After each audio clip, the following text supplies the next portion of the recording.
juges libanais ne pourront donc plus prononcer de condamnation à mort. En janvier de cette année, un rapporteur des Nations Unies avait recensé 63 prisonniers dans le couloir de la mort au Liban. Ces peines devraient donc être commuées en emprisonnement à perpétuité.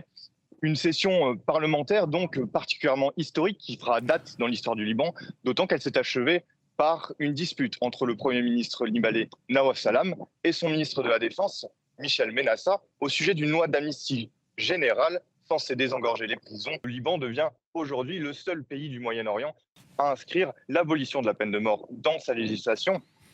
Une décision tout à fait historique. Le ministre de la Justice, Adel Nassar, l'a qualifié comme tel et il a également exprimé et affirmé que le Liban envoyait un message essentiel pour les droits fondamentaux dans une région où les droits de l'homme sont de plus en plus marginalisés, disait-il.